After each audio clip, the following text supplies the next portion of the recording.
Welcome everyone.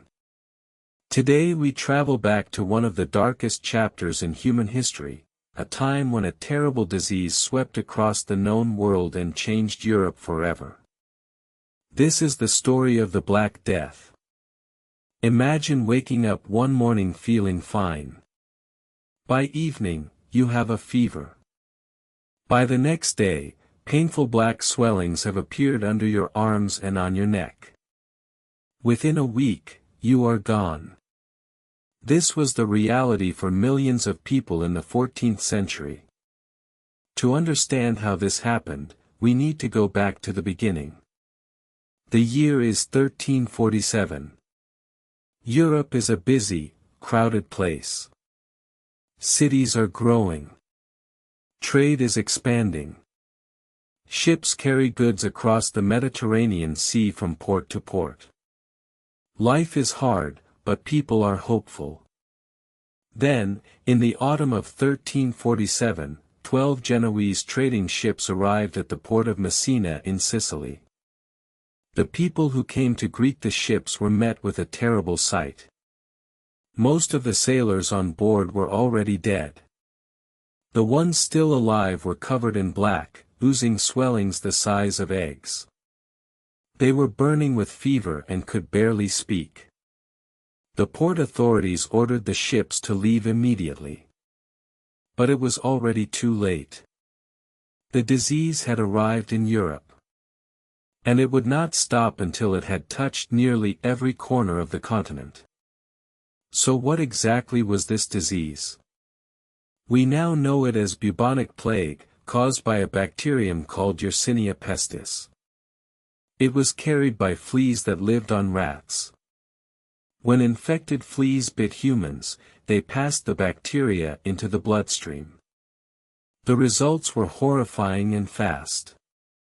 The most visible sign was the buboes, large, painful swellings in the lymph nodes, usually in the armpits, groin, or neck. These swellings turned dark purple or black, which is why the disease became known as the Black Death. Victims also suffered from high fever, vomiting, and terrible pain. Most people died within 3 to 5 days of showing symptoms. There was also a second form of the disease, even more deadly. Pneumonic plague attacked the lungs and spread through the air when infected people coughed or breathed. This form killed almost everyone it touched, often within just 2 days. People in the 14th century had no idea what was causing this. They had no understanding of bacteria or how disease spread. Many believed it was a punishment from God. Others blamed poisoned air, bad smells, or even the movement of the planets. Doctors were completely helpless.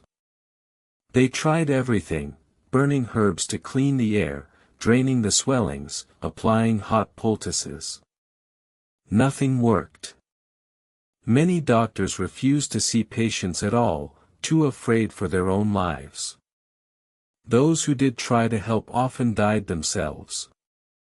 The smoke-filled rooms of medieval hospitals fell silent one by one as the healers disappeared along with their patients. From Sicily, the plague moved quickly. It reached mainland Italy by early 1348. Florence, one of the richest and most beautiful cities in Europe, was hit especially hard. The great writer Giovanni Boccaccio lived through the plague in Florence and described what he saw in his famous book, The Decameron. He wrote about streets filled with the dead and dying. He described how neighbors refused to help each other. How parents abandoned their sick children. How the normal rules of society simply broke down under the weight of so much death and fear. From Italy, the plague spread north and west. It reached France, Spain, England, and Germany. It moved along trade routes, following the roads and rivers that connected European cities. By 1350, it had reached Scandinavia in the north and Russia in the east. The speed of its spread was terrifying. In some cities, the plague killed half the population in just a few months. In others, almost no one survived. In Paris, it is estimated that around 800 people died every single day at the height of the epidemic. Gravediggers could not keep up. Bodies were piled in mass graves outside the city walls. The smell of death hung over entire regions for months. In England, the plague arrived in the summer of 1348 through the port of Weymouth. It moved north through the country with devastating speed. The village of Eyam in Derbyshire would later become famous for a similar plague outbreak in 1665, when the villagers chose to isolate themselves to protect others, a remarkable act of sacrifice that reminds us of the community spirit we saw during the COVID-19 pandemic.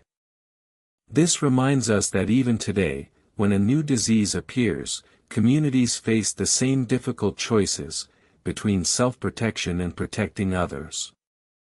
By the time the worst of the Black Death had passed, somewhere between 30 and 60% of Europe's entire population was dead. Some historians believe that as many as 25 million people died in Europe alone. Worldwide, the death toll may have been as high as 75 to 200 million people. Think about that for a moment. In some regions, 1 out of every 2 people you knew was gone. Entire villages were wiped out. Families were destroyed. The world that people had known simply ceased to exist. But here is what almost no one talks about. The Black Death did not just bring death and suffering. In a strange and painful way, it also brought change, and some of that change eventually made life better for the people who survived. Before the plague, Europe was severely overpopulated. There was not enough food for everyone. Peasants, the poor farmers who made up most of the population, had almost no power. They worked on land owned by wealthy lords and had very few rights. Life for ordinary people was extremely difficult. After the plague, everything shifted. With so many people dead, there was suddenly a shortage of workers. Farmers, craftsmen, and laborers were now in high demand. For the first time, ordinary people could ask for better wages and better conditions. If a lord treated his workers badly, they could simply leave and find work somewhere else. This was a revolutionary change. The old feudal system, where lords had total power over their peasants, began to crack and crumble. Workers started to gain rights they had never had before. Wages rose. Living conditions slowly improved. The church also suffered a dramatic loss of power and trust. Before the plague, the Catholic Church was the most powerful institution in Europe. People believed that priests and prayers could protect them from harm. But when the plague arrived, prayers did not stop it. Priests died just like everyone else. Many people began to question the Church's authority for the first time. This questioning spirit would eventually help lead to the Renaissance, a great explosion of art, science, and new ideas that began in Italy in the late 14th and 15th centuries. And later, it contributed to the Protestant Reformation, which permanently changed the religious landscape of Europe. The plague also changed how people thought about medicine. After watching so many people die despite all the traditional treatments, some doctors began to think differently. They started to observe patients more carefully. They began to question old ideas and look for new explanations. This slow shift in thinking would eventually lead toward the birth of modern medicine. And there is one more remarkable consequence that is easy to overlook. Because so many people had died, there was suddenly more land available. Farms that had belonged to dead families were empty. Food became more plentiful for those who survived.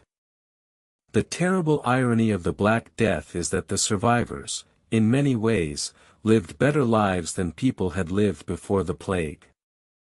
Of course, none of this made the grief and the loss any easier to bear. Imagine being a survivor. You have watched your parents, your children, your friends, your neighbors all die around you. The world you grew up in is gone. The streets are quieter. The churches are emptier.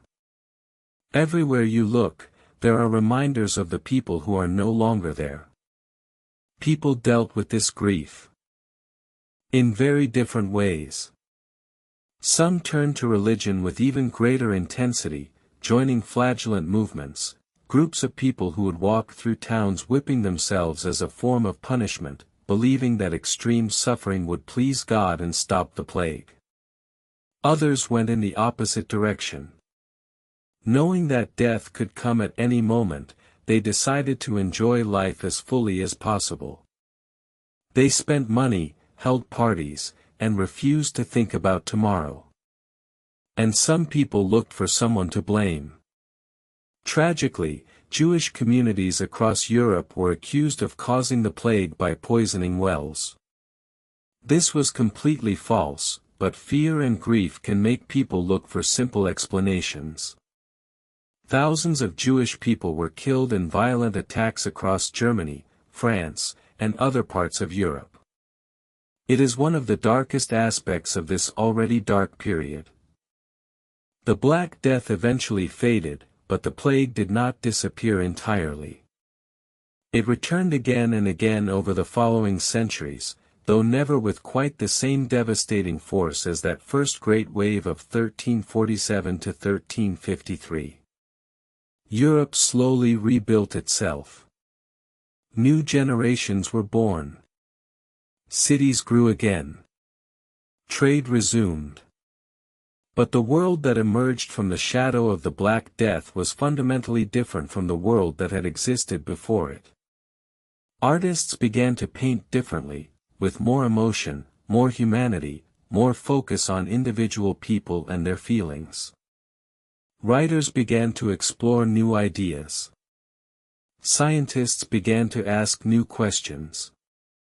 The great chain of events set in motion by the Black Death would eventually lead to the modern world we live in today.